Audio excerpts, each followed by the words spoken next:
of today, the organization is only $20,000 away from hitting it. This year, United Way is focused on ALICE families. This is asset limited income, constrained and employed. The United Way says that 33% of Harrison County families are ALICE families, while 11% are in poverty. 33% are ALICE, and these are folks who make just enough not to receive any assistance or help at all. So what we need to do is make sure that the 33%, the ALICE families, don't fall into the 11%. So we need to get creative, and we need to begin to provide services that, like I said, get people to a place where they can sustain their lives. And Riffle went on to say that he encourages people to donate, even if the amount is modest, because more than half of the United Way's funding comes from individuals. A lot of us, tell us what ALICE stands for. Yeah, so ALICE is Asset Limited Income Constrained Employed. It is basically the working class poor. And so every year we put out, a new ALICE report that's updated and gives out the information that shows like what a family of four needs to make to really survive. And in this area, just for Rat Pete's alone, you need to be making $66,000 to just cover the basics. Wow. Yeah, and when we looked at that budget, it doesn't even include a car note. And we think about those things because if I'm living at just paycheck to paycheck, right? You can't afford a flat tire. Right? Nope, and I'm definitely not paying full outright for my car. I'm getting a car note. Right. And usually with a high payment and a high interest rate, and so that's another thing that's not in that budget, but we know that it's needed. So. And I think I covered that story last year, and it really touched me. And the thing about the ALICE is like, we work with ALICE. ALICE are the people that we're coming to work with that are just barely making it, and we may never know it.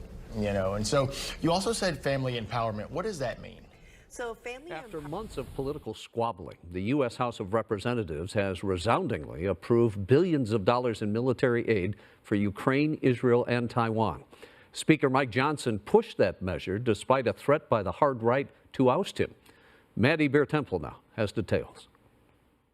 The House of Representatives passed a $95 billion foreign aid package Saturday, approving billions for Ukraine, Israel, and Taiwan. Peace is achieved through strength, and that is what this bill is about. The package also has sanctions on Iran, humanitarian aid for Gaza, and a ban on TikTok if its China-based owner doesn't sell the app. This app is a spy balloon in Americans' phones. Members of both parties praised the emergency assistance as a way to fight bad actors and support allies. This is about freedom versus authoritarianism. The largest chunk of funding goes to Ukraine, with about $61 billion in military assistance to fight Russia's invasion. If you choose the Putin route, you will have blood on your hands.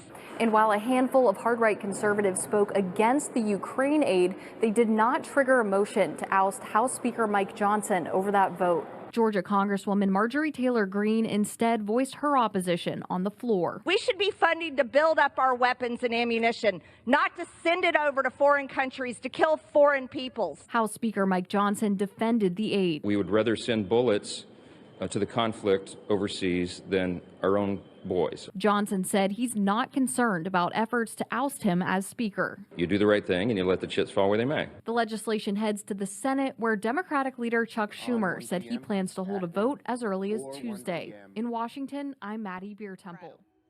You see, the United States taxpayer has already sent $113 billion to Ukraine, and a lot of that money is unaccounted for. This is a continuance of a sick business model that the American government continues. The federal government continues to fund the military-industrial complex, and this is a business model that requires Congress to continue to vote for money, to continue to fund foreign wars, and this is a business model the American people do not support. They don't support a business model built on blood and murder and war in foreign countries, while this very government does nothing to secure our border. The American people are over $34 trillion in debt, and the debt is rising by over $40 billion every single night while we all sleep.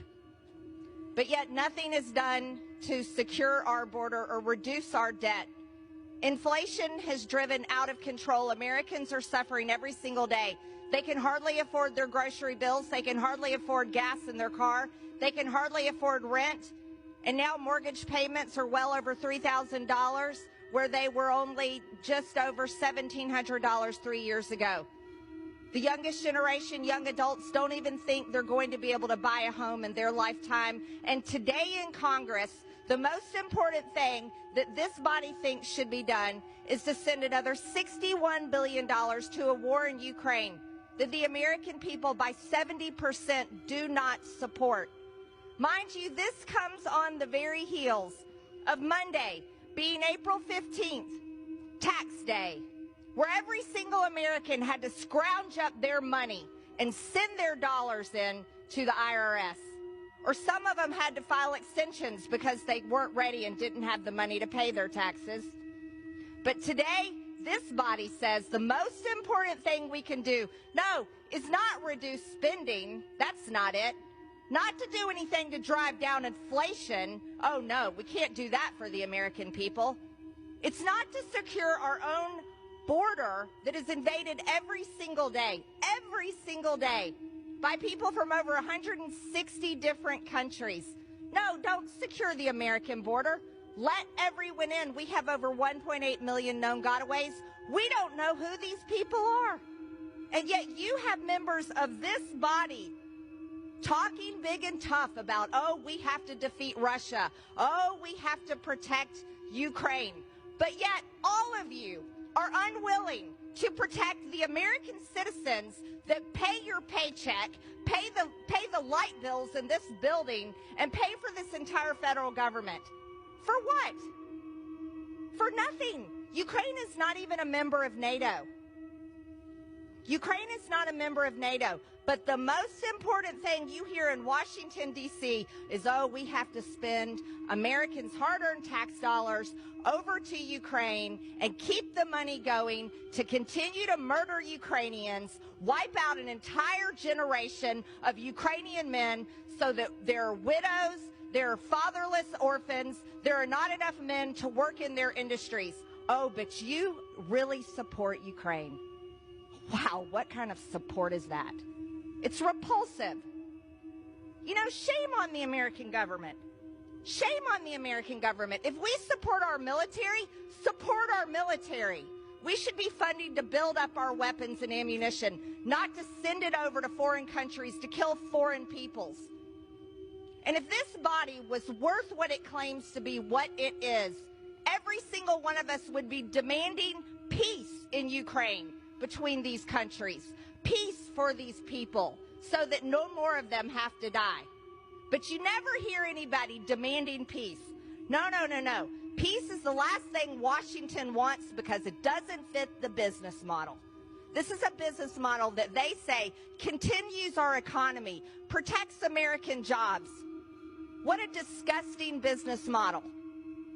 We should have a business model that builds up our American companies and American jobs to serve American interests, and our military and our government should care about protecting the national security of the United States of America and the Americans that pay their hard-earned tax dollars to fund all of this. America last. America last. That's all this is. Every single day, America last. Gentlewoman's time has expired. I yield. Start a fucking revolution. Start a fucking revolution. Start a fucking revolution. You've got nothing to lose. Want to learn the biggest secret in the world?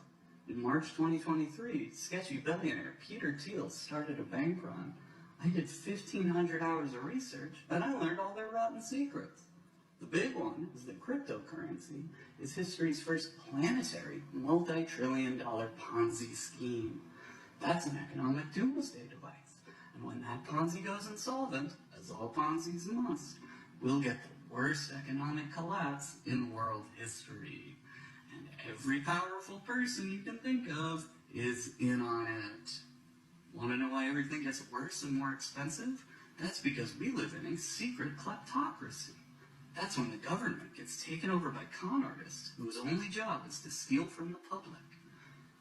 And I hope you know this is wonderful news, because now that the public knows about the secret kleptocracy, they get to abolish their criminal government.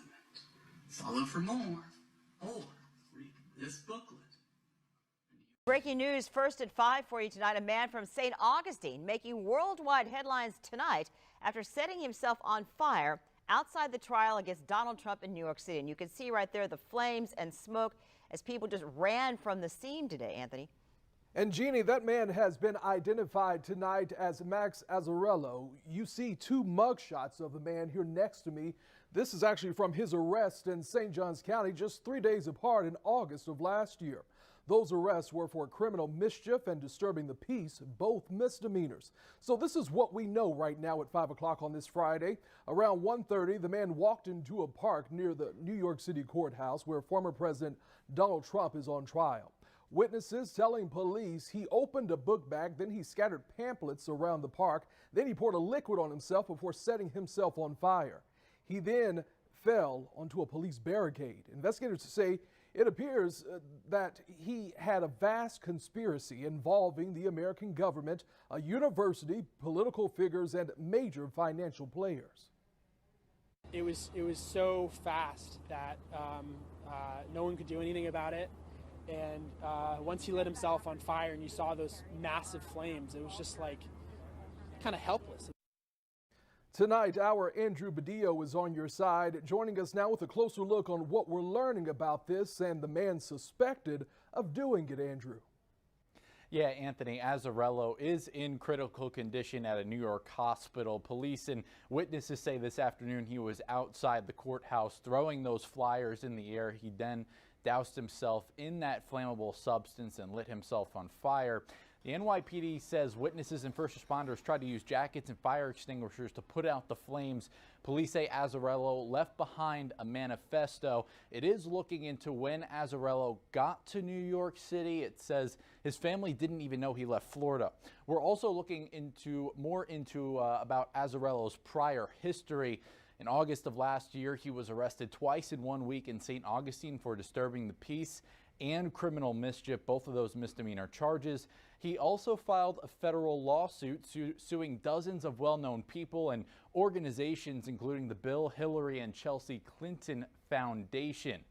Now, Azzarello is also accusing the entities of knowingly conspiring, participating, and benefiting financially from a decades-long fraudulent scheme. The suit was dismissed by a judge in October. And we still are gathering more information on Azzarello's history, and we'll bring you more details on what we find at 6. In the newsroom, Andrew Badillo, First Coast News on your side. We, as the people in this country, we have a right to stand up and protest peacefully to allow and ensure that our voices be heard. It's time for them to understand and know that we understand the Declaration of Independence and that they are not doing their jobs, they are not keeping us safe, and they do not care about us, not one bit. The people that everyone in this country has put in office cares more about every other country and every other citizen around the world than they do us. And we've been letting them get away with it time and time again, year after year. Now, here we are again, this new spending bill. So everything that we have to live everyday life, guess what? It's going up again. People already can't afford to live in this country. That is sad.